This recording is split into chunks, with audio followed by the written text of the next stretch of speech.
Street Billboards presents Plugged In with KEEDIE'S Quando. Salute to 21 Savage. He recently bought King Von's sister Kayla a Range Rover for her birthday, so that was real nice of him.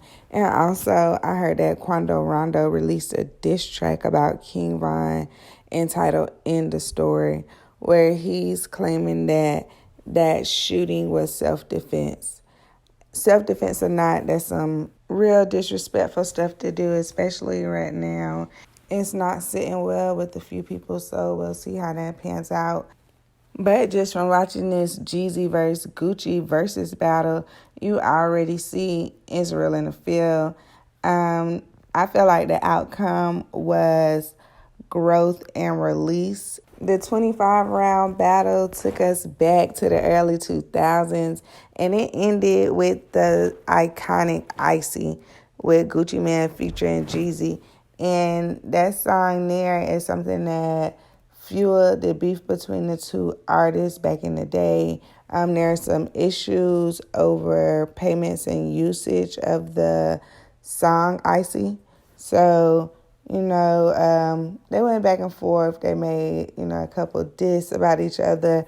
Jeezy actually made a song, Stay Strapped, which fueled the situation where he put a 10,000 bounty on Gucci chain.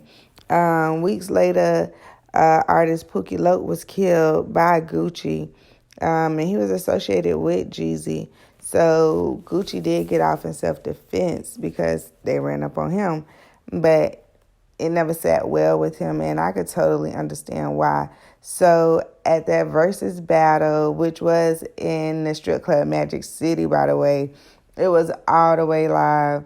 Gucci ended up performing his song Truth, and it got real. It got real, I ain't gonna lie. I feel like he got some things off of his chest that he needed to release in order to heal from that situation. A lot of people are looking at him as if he brung out the hood and the streets and stuff, but I feel like he brought out that real inner emotion that he had been carrying around. So it was a good battle. It ended well. No guns were drawn, and they ended up at the compound that night. So I appreciate you guys doing it for the culture. Boosie is back home now after having 2 surgeries following a gunshot wound he sustained in the leg.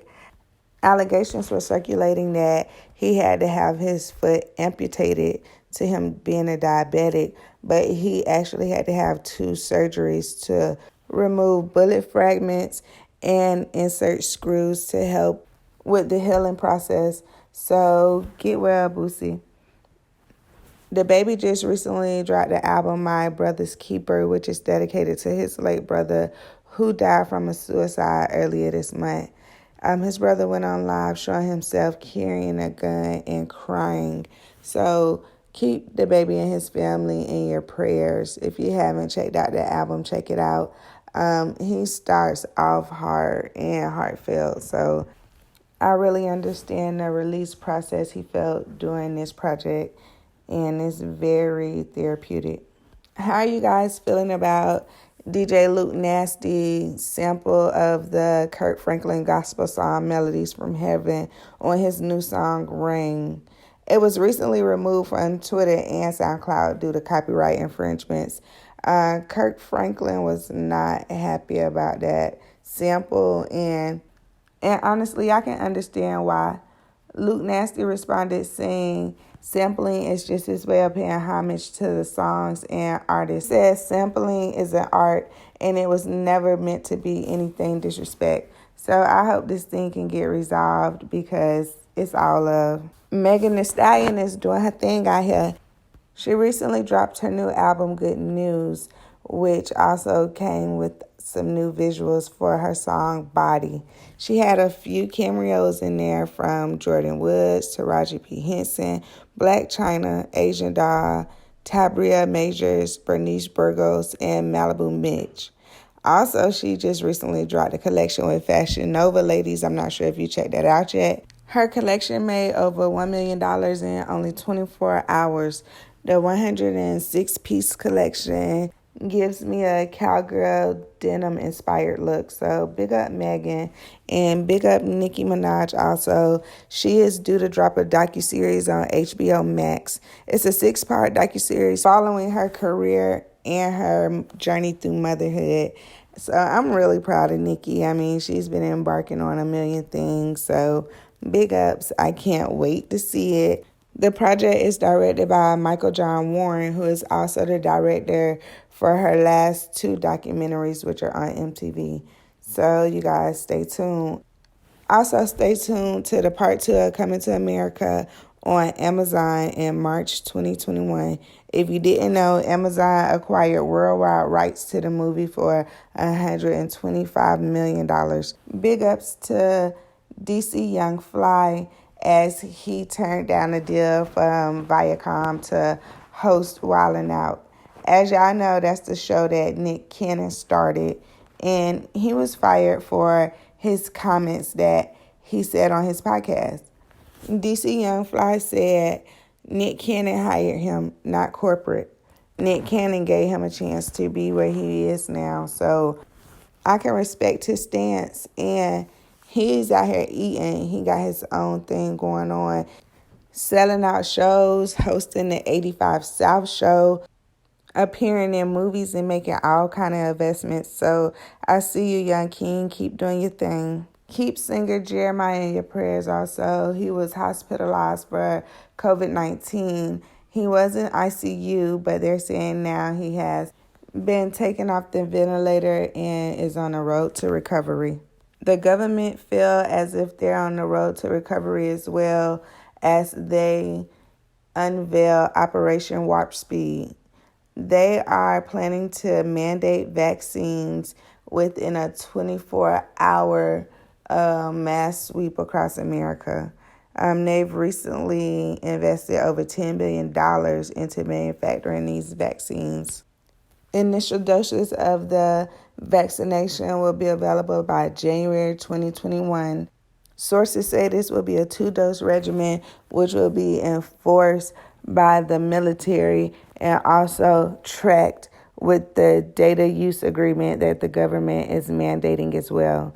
So they will be able to know where you are and if you have taken the shot or not. They could also possibly take you off the grid with no data if you don't comply. As always, know your rights, stay protected, and stand your ground. The Trump administration is set to pull out of the arms control pact that they have in place with Russia. The Open Skies Treaty, which was set up in 1992, gives clearance for unarmed flights over each other's territory to collect data on military forces. However, America is accusing Russia of violating the agreement, saying they're restricting flights over Russian territory where they can't get different data on nuclear weapons that Russia is building. Meanwhile, America has been spying on Russia via satellites for a while now. American lawmakers encouraged the U.S. departure from the treaty, saying that Russia uses this treaty just for propaganda to show that they have the ability to have access to American soil when they choose. Some say this will be the beginning of the departure from the next treaty we have in place with Russia, which enforces the restriction of deploying more than 1,550 nuclear warheads at a time. Now, Trump insists that China must also join this treaty to limit the amount of nuclear arsenals that is deployed. There's no confirmation at this time whether China is going to agree to the treaty or not, but the Democrats have expressed the concern that pulling out of this treaty could harm relations with European allies who rely on it to keep tabs on Russian activities. So you see, even though America may not be going into Russia directly or flying over directly, they do have allies in different places. And I don't know what's due to come, but it's something going on. So like I always tell y'all, keep your head on a swivel and stay strapped. And it's your God-given right to protect yourself. Stay tuned. I'll be bringing you more information as the story unfolds. You already know somebody got to tell the story, so why not Keedie?